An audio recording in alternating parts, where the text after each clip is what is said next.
Hello and welcome to the Rob Burgess Show. I am, of course, your host, Rob Burgess.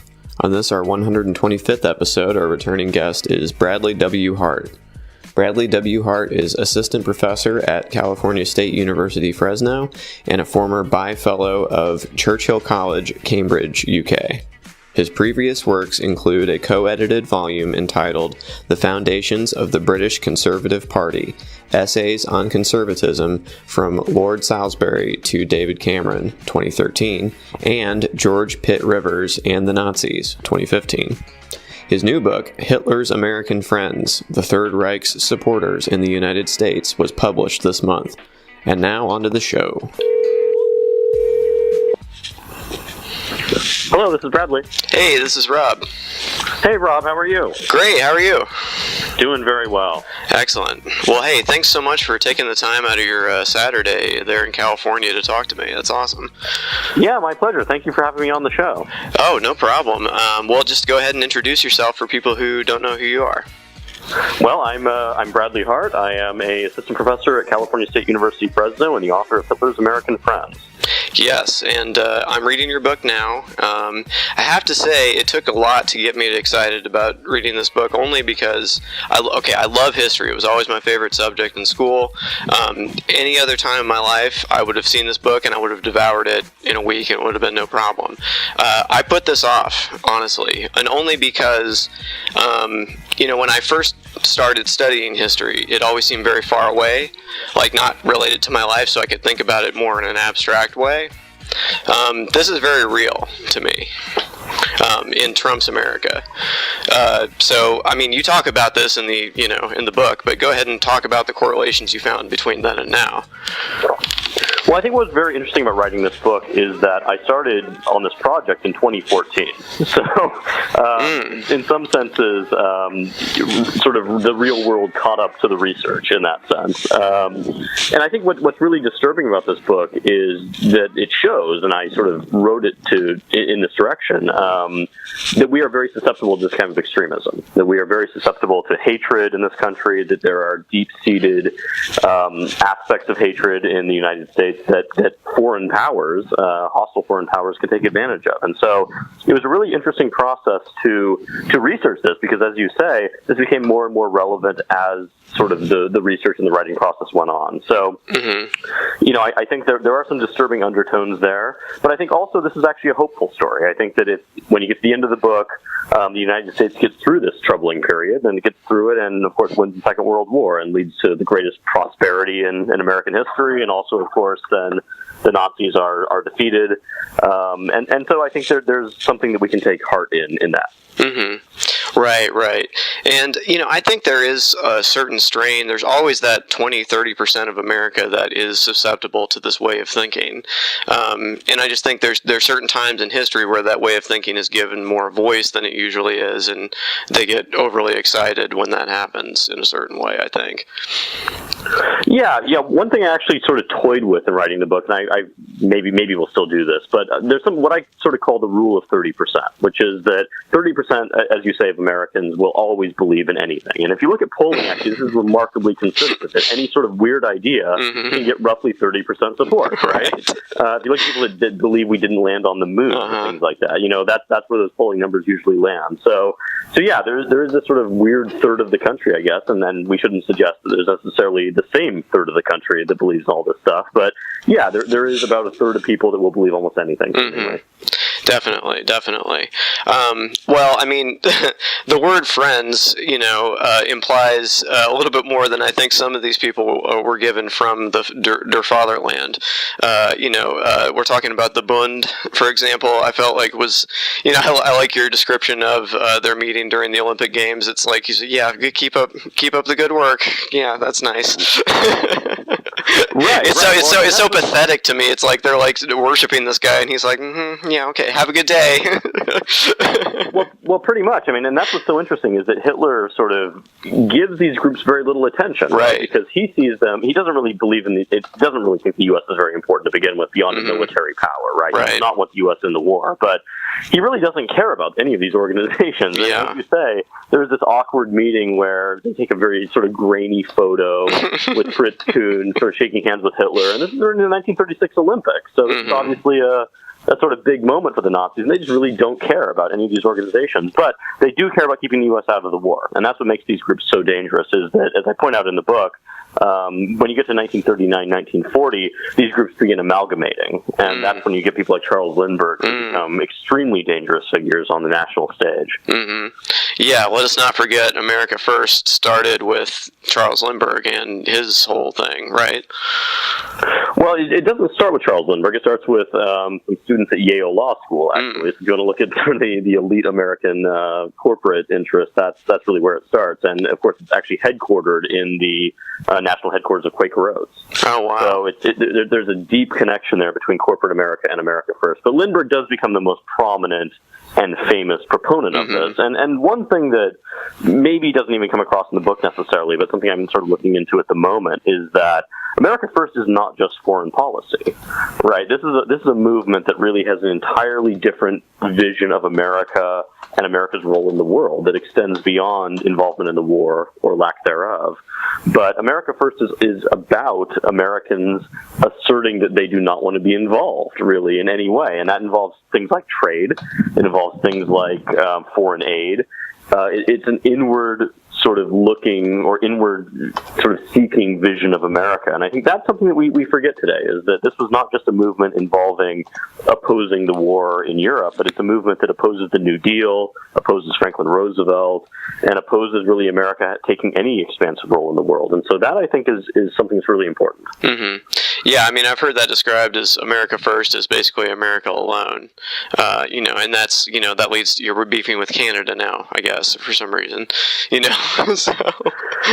I mean, Max Boot, the conservative commentators, it wasn't Max Boot, it was Bill Kristol the other day, said that America First has always been dictators first. And I think that's actually an apropos description, right? That when America sort of abrogates its responsibilities in the world, you get a world that becomes dominated by undemocratic powers, because like it or not, America is the last democratic superpower in the world. The British Empire is no longer an empire. The French are no longer an empire, right? And so if America gives up that role in the world, then there's nobody left. Right. But, I mean, skipping ahead, though, I mean, when we get to World War II, these people kind of have to sit down for a minute, right? I mean, they can't make a lot of noise after that happens, right? This is a really interesting part of the book, I think. They do, because they sort of have to, because once Pearl Harbor happens, there's no way that you can be out there saying that we shouldn't be involved in the war. I mean, that would have been political suicide. Some people do it, actually, and they actually get indicted for sedition, because you're undermining the morale of the armed forces. It's actually against the law in that period. But these people don't go away, and this is one interesting part of the last part of the book, is that for much of the 20th century, Americans were next door neighbors with these people, right? Who were America Firsters, or maybe even Bund members.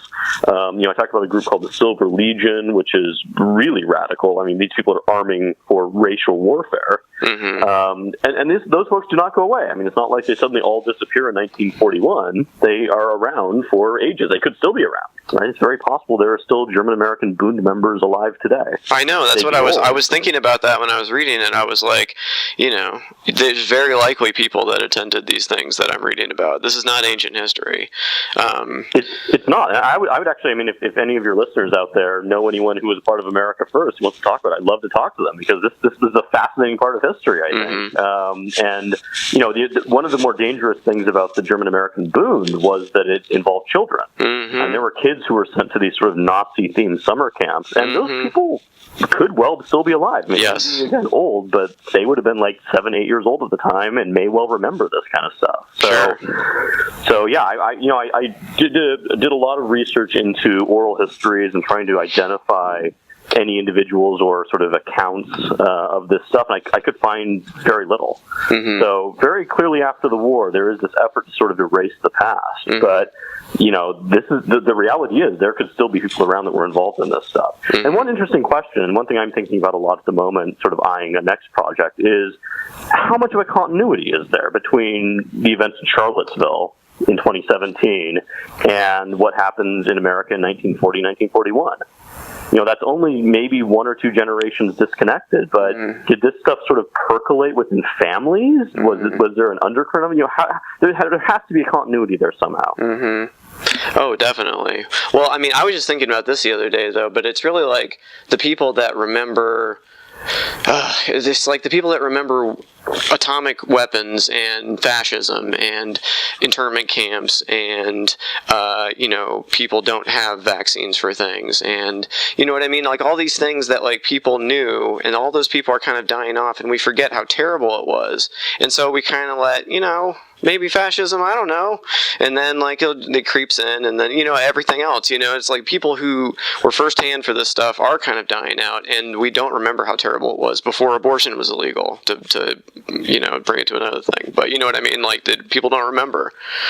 Yeah, I think that's a really important point. This is something I try to point out to my students all the time, is that we are now losing virtually everyone who does have living memory of certainly the Second World War, but even the stuff that you're talking about.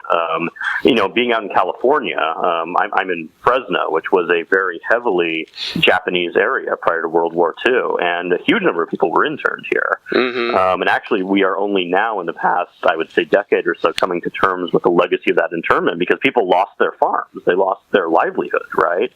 And that was a huge event. But it's very important to preserve those sort of memories, I think.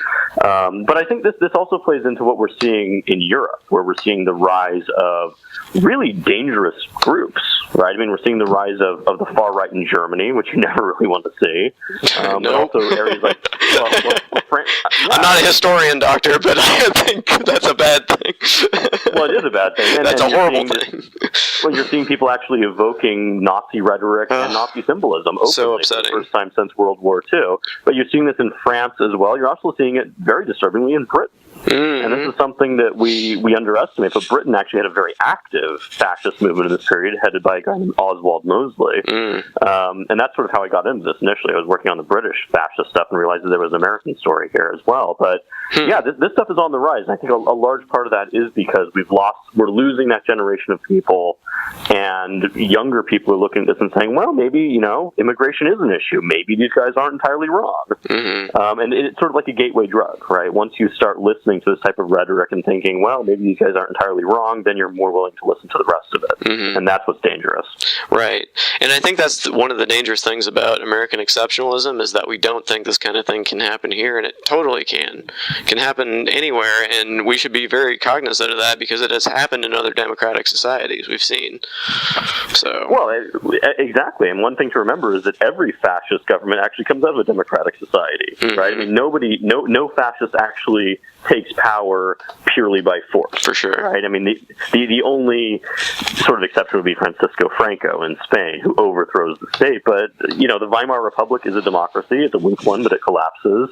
Italy is nominally a democracy. It also collapses. And so fascism it's not like communism. It's not like you're overthrowing the state by force necessarily. It's you're taking the worst instincts in the state and propelling that into power. I think that's what makes it so dangerous as really an ideology. And, I've been talking about this a lot lately with my students and also with sort of groups and things. And I keep telling people, we have to be on guard against this, because we think, as you say, that it can't happen here, to sort of quote the title of a Sinclair Lewis novel, which is actually fantastic if you haven't read it. But, we think it can't happen here, but in fact it can. And, I'm not saying that it is necessarily happening now or will ever happen. I hope it doesn't. But we have to be on guard against these sort of anti-democratic instincts that I think are in some ways implicit in democratic societies. This idea that we have to protect ourselves, that we have to take highly aggressive stances against various internal threats, whatever those are defined as at the time. But that's a very dangerous road to go down, and I think it's really important that people realize that. For sure. Well, I mean, okay, so you're somebody that works on campus, so I ask this of people who are professors and people like that. We talk about free speech on campus. What has your experience been with that issue? Because this is you talk about free speech in this book, and I won't jump ahead of ourselves, but you do bring that up as it relates to your book as well. But yeah. Well, I think that free speech on campus is a really critical issue, and I do talk about it in the book because in this period there was really no sense of that. And I have an entire chapter on students in universities. And one thing I talk about in that is that in this period, administrators actually took a fairly, I would say, Nazi agnostic line. They were sort of not really clear on what they were not clearly opposed to Nazism, let's put it that way. And some of them were actually kind of pro-Nazi because it was the opposite of communism, right? And so you sort of have this weird dynamic playing out. But I think right now, we're at an interesting point in this country. There's obviously people who have sort of targeted universities in some ways as places to sow dissension, which is somewhat analogous to the 1930s. I mean, people did that in this period as well. And I think, it's really important for faculty and administrators on any campus to closely evaluate, let's say, the messages that are being put out there. But I think at the same time, we have to respect, obviously, the First Amendment, and that's a critical part as well. So, one thing I actually struggled with in writing this book was where is that line to be drawn, right? Where is the line between hate speech, which only sort of exists constitutionally, right? I mean, there's no constitutional definition of hate speech, and courts routinely have struck down anti-hate speech ordinances. And so, when you put that back in the context of the 1930s, should these sort of Nazi agents have been allowed to speak? I actually don't know the answer to that in some senses. I think they should have been, but I think at the same time it was inappropriate to, give them faculty positions or send students off to Nazi Germany, as happened in this period. So, I think right now we're in a very interesting time. And obviously tensions are ratcheted up on a lot of campuses across the country. But I think we have to keep in mind that we've been here before. And certainly we survived the 1930s, we survived the 1940s, we won World War II, and I think we're going to make it through this just fine. Yeah. To the point about free speech and that, I wanted to read a quote you had from Vice President Henry A. Wallace. And I actually went and looked this op-ed he wrote in 1944 up from the New York Times after I saw it here. Piece, isn't it? Yeah, it's something. So I'm going to read it real quick because it was striking. The American fascists are most easily recognized by their deliberate perversion of truth and fact. Their newspapers and propaganda carefully cultivate every fissure of disunity, every crack in the common front against fascism. They will use every opportunity to impugn democracy. Their final objective, toward which all their deceit is directed, is to capture political power so that, using the power of the state and the power of the market simultaneously, they may keep the common man in eternal subjection. And that's always been it to me, is that, like, it's the one viewpoint. And here's, I'm a journalist, obviously, so I've strong feelings about free speech. I feel like, that's an intrinsic part of who I am. But, like, at the same time, this is the one viewpoint that if they get what they want, that no one else gets free speech. It's like everything else is gone. So it's like the one viewpoint you can't abide, to me. What do you think of that? Yeah, no, I think that's absolutely right. I mean, I'm a professor of journalism, actually, so... okay. Good. Well, you know what I'm saying. Yeah. No, it's actually a very interesting quote that unfortunately I found it after the book had gone to press, but... Oh, shoot. Sorry. Yeah. There's an interesting quote from Stephen Early, who's actually FDR's press secretary. Okay. Which is a fairly new position. Actually, that position was only created by Warren G. Harding. So this was sort of the first 20 years of being press secretary, and he was there for ages. But Stephen Early at one point is giving a talk, I think it's about 1940, to some group of newspaper editors, in which he says roughly the same thing, in that dictators will always target the press first because this is the thing they want to shut down the most, right? And then once the free press disappears, then there's no limit on what these types of individuals can do. And so this is very interesting because one of the accusations that's being leveled at FDR in this period is that he is a nascent dictator. That he's the American version of a Hitler or Mussolini, which is of course absurd. But this is what people are saying about him, and so it's very telling that Stephen Early is pushing back really hard in this period and saying, you know what, you need to investigate us as much as you can. You need to come after us as much as you can because that's the role of the free press, and that's what makes us different than these European dictatorships. And so I think that's really important. But yeah, I mean, Henry Wallace, he's a very aggressive anti-Nazi in this period. Some of your listeners may know he actually is considered to be so left-wing in 1940 and 44 that or 1944 specifically, that he is denied the vice presidency again. Wow. Because people are afraid that FDR will die, which he does, and that Wallace is possibly even a Soviet spy. Oh, my. The allegations being bandied about. And so Wallace basically is deprived and is given to Harry Truman, who was president, of course, a year later. But he's this fascinating guy. He's from Iowa. He is this sort of very sort of socialist-leaning, pro-agriculture guy, but is seen as so sort of left-wing that even the Democratic Party runs away from him in 1944. Interesting. But anyway, getting back to some of these other groups, we talked a little bit about the Bund. Was there anything else you wanted to say about the Bund? I mean, people really have to probably read this about this one guy, Kuhn. Was that his name, Kuhn? Yeah, Fritz Kuhn. Yeah, Fritz Kuhn. That guy. So yeah, you should read about that guy and that whole ridiculous organization. But this other Silver Legion, can you talk a little bit more about that? Because there's some mystical stuff going on there, right? The Silver Legion is probably the most bizarre group that shows up in the book. So this is founded by a former Hollywood screenwriter named William Dudley Pelley. And it's really kind of a central casting perception, I think, of a fascist organization. And my view on Pelley is that I think he's kind of just having a good time with the Legion. I don't think he seriously thinks he's going to become the American Führer or anything like that. But I think he's sort of playing a role in that way. So Pelley is this Hollywood screenwriter who in the mid-1920s, about the time the talkies come in, and I think that kind of plays a role in this too, because there's this huge disruption in Hollywood, claims to have been basically, in some ways, abducted by aliens, which sort of becomes this thing later on. But he claims to have been given a spiritual connection to some sort of other realm, and that he can then, following this experience, connect directly with Jesus. So he kind of claims to be able to talk to Jesus. And he says that in 1932 or so, Jesus tells him in one of his seances that he needs to found a new organization to take back America for white Christians.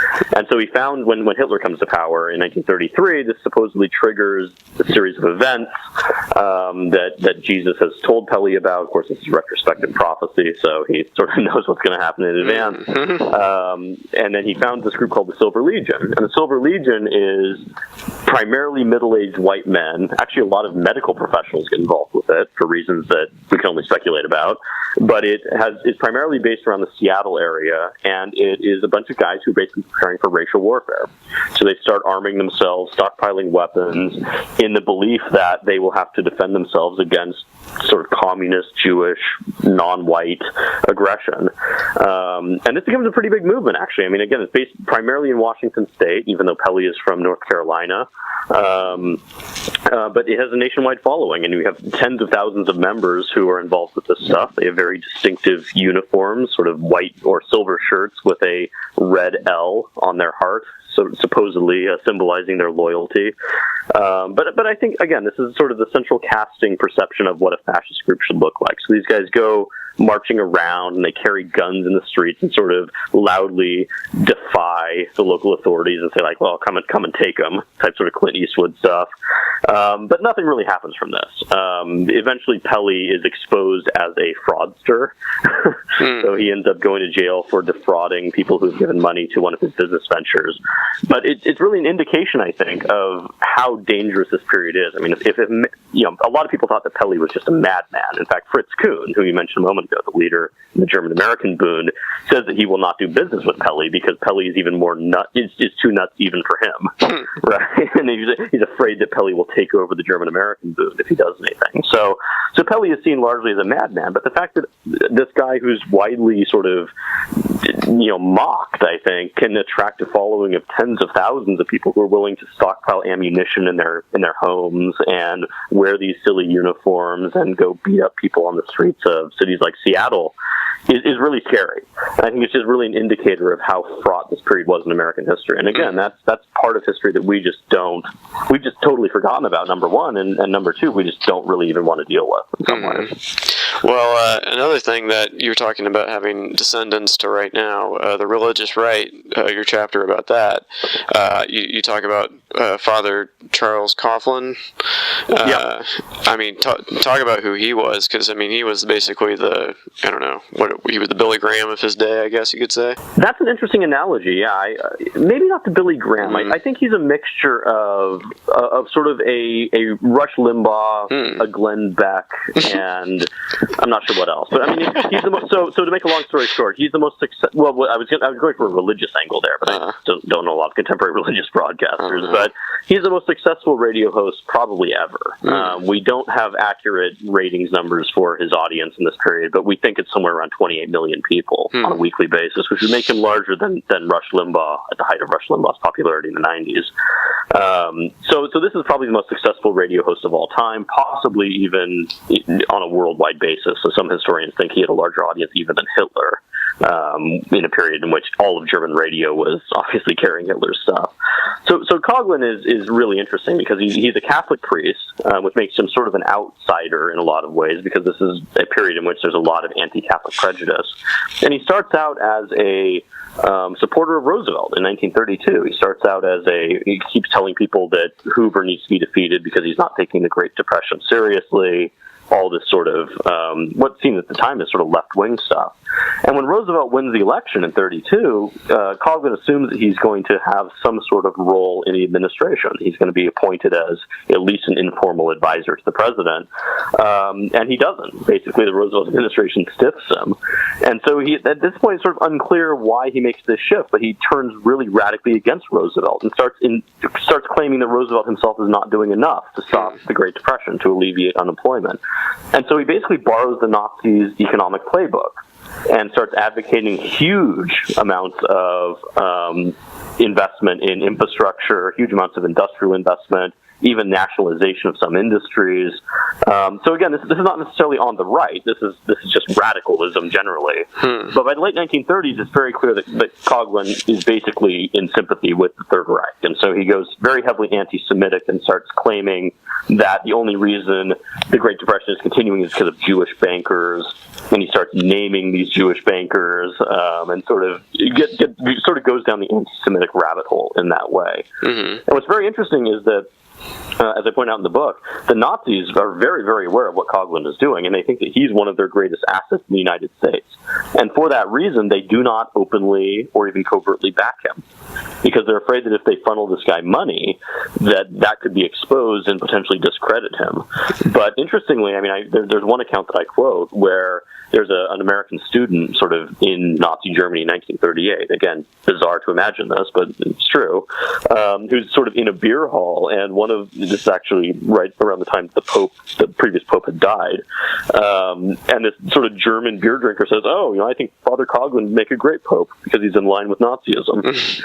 So, I mean, this is a guy who not only has this huge national audience in the United States, but is very well known even in Nazi Germany. And I think it's one of the more disturbing things is imagining someone like Father Coughlin in the era of Twitter and Facebook. I mean, just imagine how effective, an audience of 28 million people in 1938, imagine what this guy would have done with Twitter. Oh, yeah.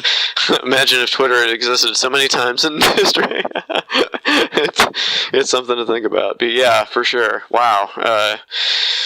But, we see echoes of that today because, I mean, Franklin Graham, who was very concerned about Bill Clinton's sex life, is that's between, Donald Trump and whoever. But, it's like, it's so funny to see how things don't change that much, But anyway, you talk about politicians who were friends of Hitler, and you said earlier that some people spoke out during the war against the war. So, I mean, talk about those people in Congress and elsewhere. Yeah, this is a really interesting, and again, it's a part of history that we've totally forgotten, but a really interesting part of the book. And it was fascinating to research this because it really surprised me that this had not been looked at more seriously by historians. But in the mid-1930s, there was actually a German agent who was operating on Capitol Hill. His name was George Sylvester Viereck. And he came up with this very ingenious plot. This was fully backed by the German Foreign Ministry, we should point out, to influence and basically use isolationist members of Congress for German ends. So he came up with this really clever plot in which he basically approached some congressmen who were kind of outliers. We can talk about that aspect more in a moment if we want. But approached these sort of congressmen and said, you know what, I'm just going to go ahead and write your speeches for you, which takes the burden off your staff, and you just don't worry about it, and I'll just make sure that this is in line with your goals. And so congressmen actually take him up on this offer, supposedly in some cases not knowing he's a German agent, but let's be honest, they probably did. And he does this, and then he comes up with, so he starts writing speeches for these anti-intervention senators, these isolationist senators, and they are fully happy to deliver these speeches on the floor of Congress. And then he escalates this further, starts inserting stuff into the congressional record that's not actually spoken on the floor of the House or the Senate, and this is still something that goes on. You can actually just insert stuff that you didn't actually say in sort of congressional privilege. And then he takes that, orders reprints from the congressional record, and then mails them out under congressional franking privilege. So this is still something that congressmen have today. If you write to your congressman, or congressperson, we should say, they will send you back a letter that they don't have to pay for the postage on. And this was actually the case at the time. It's called franking privilege. And so Virek started acquiring huge numbers of envelopes that had been franked using this privilege and mailing out this Nazi propaganda. And we believe that he mailed out about 10 million things using it. So huge amounts of stuff that was all paid for by taxpayers, and it's absolutely stuff being written from Berlin. So U.S. Congress people are very heavily involved in this. And again, the question remains as to how much they really knew about it. But I kind of suspect that they had a pretty good sense of what was going on there and just went along with it. Wow. And it's like they know it, but they don't it's like a wink and a nod, kind of a thing. Well, it's a wink and a nod kind of thing. And what's interesting about these guys is that they're all kind of political outliers. So the guy I talk about a lot in the book is Senator Ernest Lundin from Minnesota, who's a completely forgotten figure today, partially because he dies in a plane crash in 1940. But he's the only farmer labor senator in the U.S. Senate at that point, so that makes him an outlier, number one. But he's also heavily anti-war. He'd opposed World War I.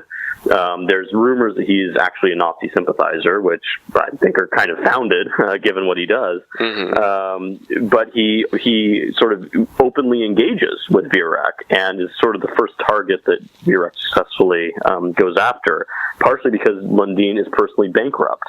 And he's so bankrupt that he's actually asking his staff to kick back part of their salaries to him. So, I mean, this is a guy who is definitely not the most morally upstanding or ethical senator in there.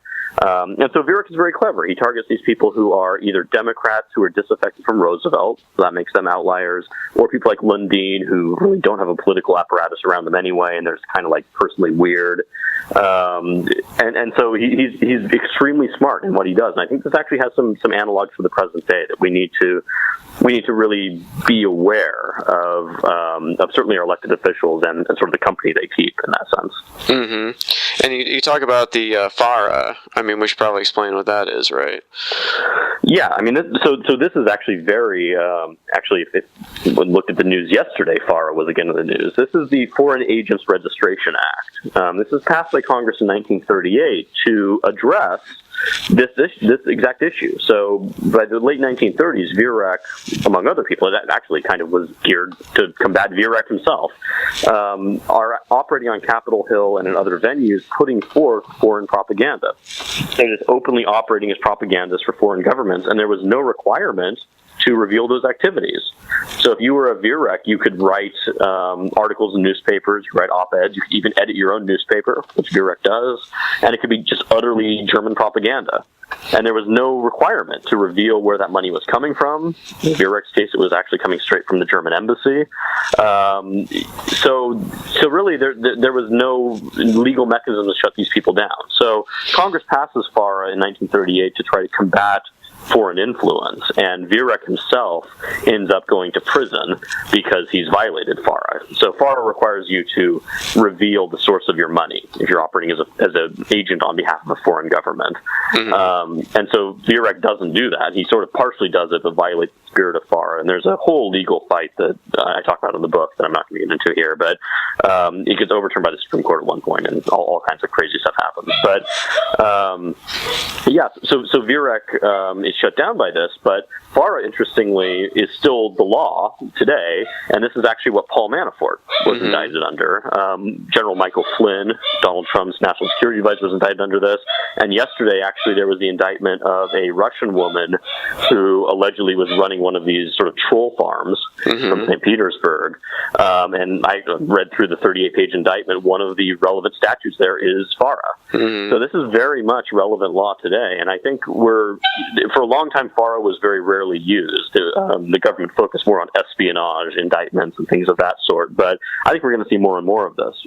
Certainly in the era of social media, anyone who's spreading sort of disinformation at the behest of a foreign power is actually probably in violation of FARA, or should be.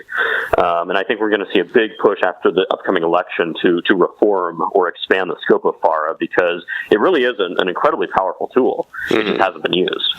Well, I remember when Paul Manafort was first indicted, I think one of the initial statements from his lawyers was like, well, no one ever gets charged with this law. Why are you charging him with it? This is so unfair. He's so old. Who cares? Right. And they say the same thing about what is that, it's the thing where the foreign governments aren't supposed to influence what Congress does or something. It's like from 1802, and they're like, nobody's ever enforced this before. It's old, it's stale. Throw it in the trash. The Hatch Act. There we are. I think. Yeah, actually, there's never been a prosecution under the Hatch Act, which is interesting. But that's the one that forbids non-government officials from interfering or engaging in diplomacy for on behalf of the United States. Right. But, yeah, FARA is very interesting, and I think it's a law that, again, I looked this up at one point, but there's something like 12 prosecutions between 1970 and 2016, and suddenly we've seen 5 of them, right? So Maria Butina is another one, right? Maria Butina was the Russian woman who allegedly infiltrated the NRA, right? She was indicted under FARA as well.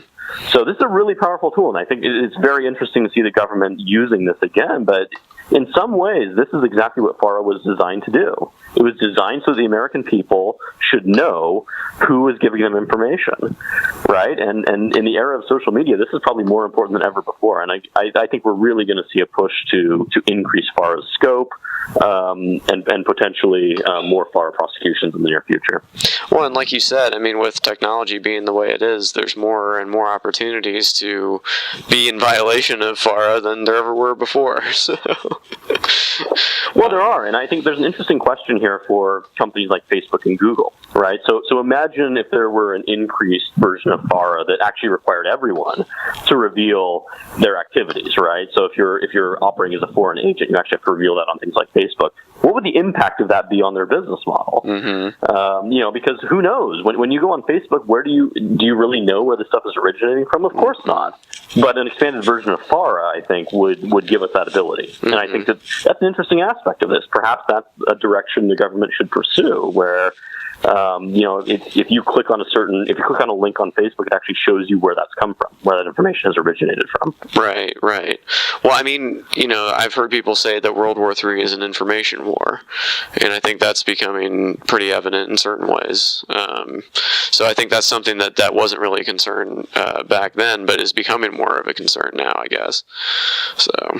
Well, I think in some ways World War II started out as an information war. That's a good point. And one thing I talk about in the book is that there's this huge battle that was waged largely outside the public eye between 1939 and 1941, when Pearl Harbor happened, between the British and the Germans. And this is one aspect we haven't talked about yet, but the British were engaged in this kind of activity as well. They actually had a very sensitive intelligence network in this country, and very much planted stories in the press. They had sympathetic columnists like Walter Winchell and Dorothy Thompson, who they could feed stories to, and in a couple of cases, actually the Viereck case being one, they dropped that story in the press to tip the FBI off to it. So the FBI investigation into Viereck starts because the British dropped this onto the lap of sympathetic columnists, and they write about it, and the FBI suddenly says, oh, wait, we didn't know about this. We've got to investigate it. So it's kind of the reverse of how you expect law enforcement to work, but the press plays a really important role in all that. And interestingly, when FARA gets passed in 1938, J. Edgar Hoover, director of the FBI, goes to Roosevelt and says, well, we passed this law, you signed it, and now we have to shut down all these British propagandists. And Roosevelt, who's fairly friendly to the British, obviously in this period, says like, well, no, I'm not going to do that. I'm going to create an exemption for them. And so the British don't get subjected to the same treatment as the Germans or the Italian propagandists because of that exemption. Mm-hmm. Right. Well, one thing we haven't really talked too much about is the business section. We're talking about the businessmen who were friends of Hitler, and I had heard some of this before, like IBM and some other places, right? I mean, they kept pretty close ties all the way through with Nazi Germany, right? Not only kept close ties, but profited massively. Sure. And this is, again, a part of American history that we just don't want to talk about. But in the book, I talk about the auto industry particularly, because the auto industry saw Germany as a huge growth market. At the end of World War I, there were very few German automobiles. They were largely Mercedes, so they were very expensive. But there was no real average person's car in the way that the Model T had been in the United States. And so both General Motors and Ford see Germany as this huge growth market, and both bid to buy Opel, which still exists, certainly, one of the biggest automakers in Europe. And General Motors actually wins that bid. And so they begin transforming Opel into the German equivalent of General Motors in the United States. So they're building economical cars and things like that. And then Hitler himself is a big fan of the automotive industry, so he introduces the competition for what will eventually become the Volkswagen, people's automobile, still very much a brand today. It's actually created by Hitler. If your listeners want to see some really ironic stuff, Hitler actually at one point personally designed the prototype for the Volkswagen Bug. So the next time you see a Volkswagen Bug on the street, just imagine the Fuhrer. And there's a fantastic photo you can find online of Hitler sitting in the backseat of a Volkswagen Bug. You really want to see it. So really weird ironies, right? But the automotive industry is huge, and so both Ford and General Motors are deeply enmeshed in the German market. And when the war starts, they begin transferring a lot of their stuff, obviously, over to military purposes. So they start producing trucks for the German military. Eventually, they get forced into producing aircraft engines. And this is just one of the terrible realities of the war, is that a lot of Germany's industrial capacity that is used to kill people was owned and operated by American businesses and involved American know-how. And one thing I don't talk about so much in the book is that Standard Oil, the big oil conglomerate in this period owned by the Rockefellers, is deeply involved in this as well. They have a patent sharing arrangement with IG Farben to share basically enhancements to gasoline and things like that. And this is the only reason the Germans can get the high octane gasoline they need to power their fighters and their fighter jets, and so, or fighter planes in this period. But it's just unbelievable. And then I talk in the book about a really nefarious plot by a guy named William Rhodes Davis, who basically is selling oil. He's basically an oil runner. He's running the British blockade and sell to Nazis Mexican oil, very much in contravention of all sorts of laws. And the Nazis actually see this guy as one of their great assets. And so they ask Davis to try to overthrow Roosevelt in the 1940 election, give him a bunch of money to do so. And fortunately, I think for the United States, Davis fails in that effort. But it's just an indication of how much the Nazis saw American business as potential or actual allies. Right. I mean, it's really like fighting with one hand tied behind your back, because like you say, it's like they wouldn't have the power to fight us if for not these people just looking to make a buck, I guess.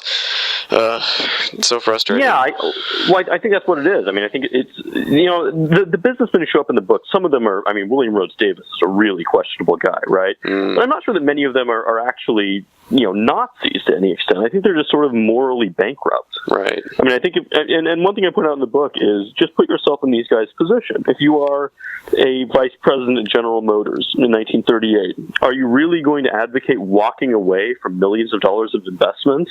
You're going to tell your shareholders, it's a publicly traded company, right? So you're going to tell your shareholders you're just going to write that off because you disagree with their political structure? Obviously that would be the right thing to do, but it's just too controversial. And you see this even today. Certainly today there's still these discussions about are there ethics in business, really? If you're making a boatload of money doing business with really questionable people, is that problematic? And in this period, clearly the answer is no. Right.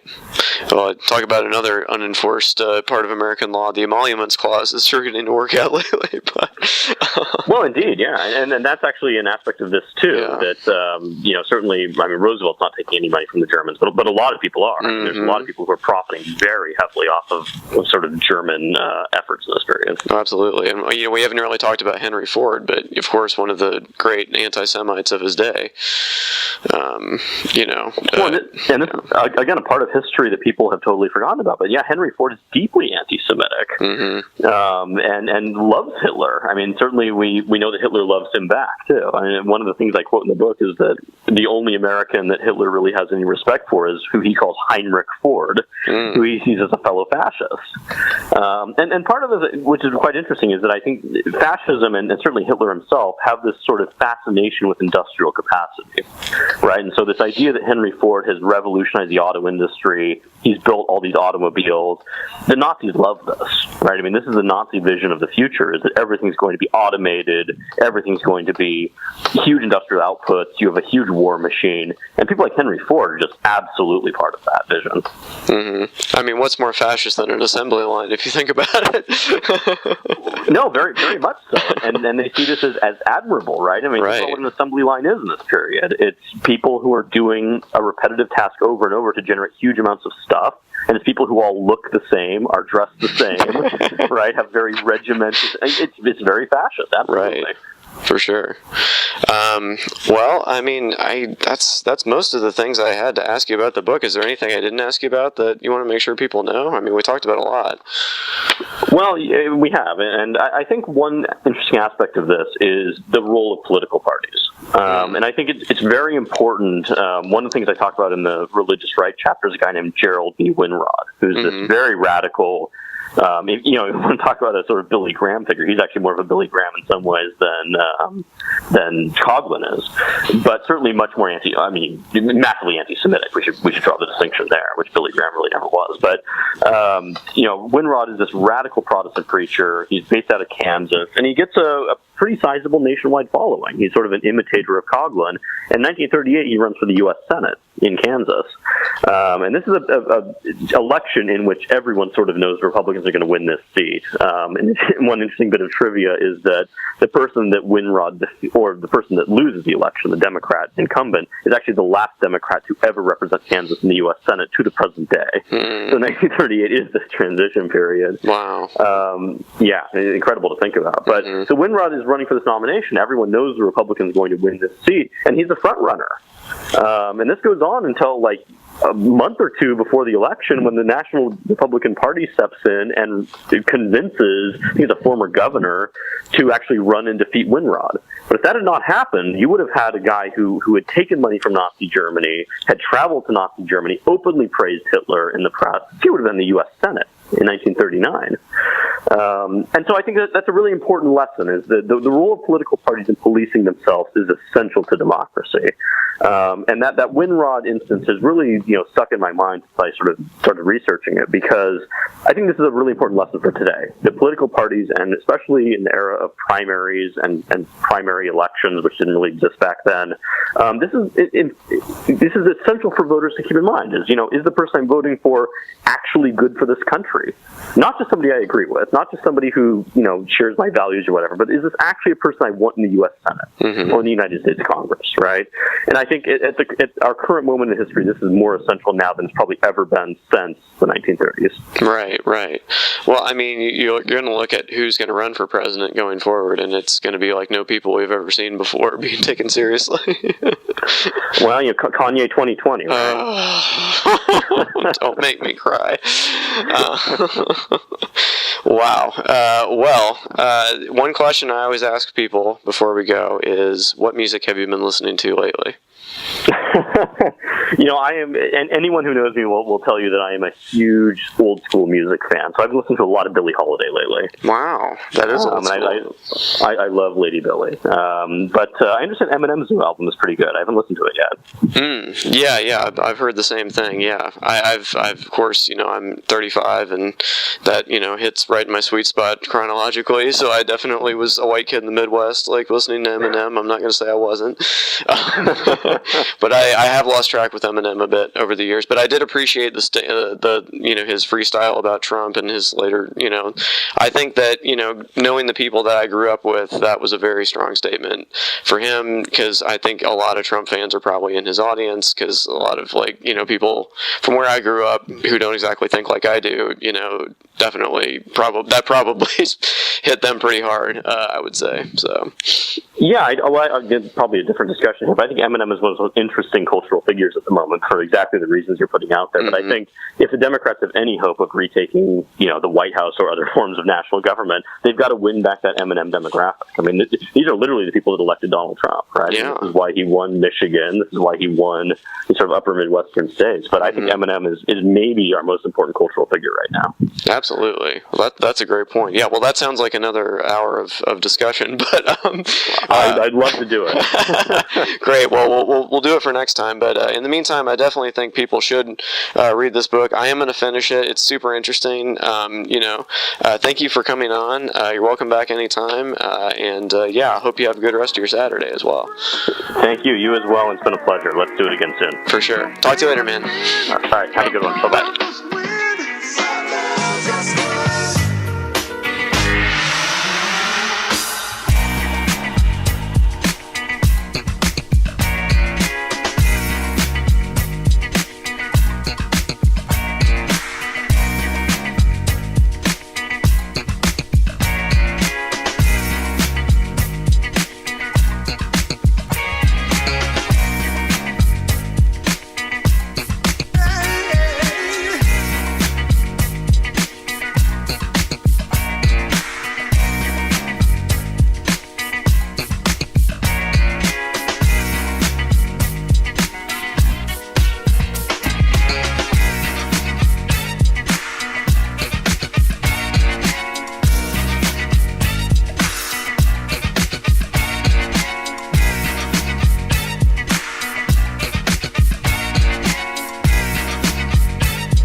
If you enjoy this podcast, there are several ways to support it. Join the Rob Burgess Show mailing list. Go to tinyletter.com/The Rob Burgess Show and type in your email address. Then respond to the automatic message. I have a Patreon account, which can be found at patreon.com/Rob Burgess Show Patreon. I hope you'll consider supporting in any amount. Also, please make sure to comment, follow, like, subscribe, share, rate, and review everywhere the podcast is available, including iTunes, YouTube, SoundCloud, Stitcher, Google Play Music, Facebook, Twitter, Internet Archive, TuneIn, and RSS. The official website for the podcast is www.therobburgessshow.com. You can find out more about me by visiting my website, www.thisburgess.com. And if you have something to say, record a voice memo on your smartphone and send it to therobburgessshow@gmail.com. Include voice memo in the subject line of the email. Until next time.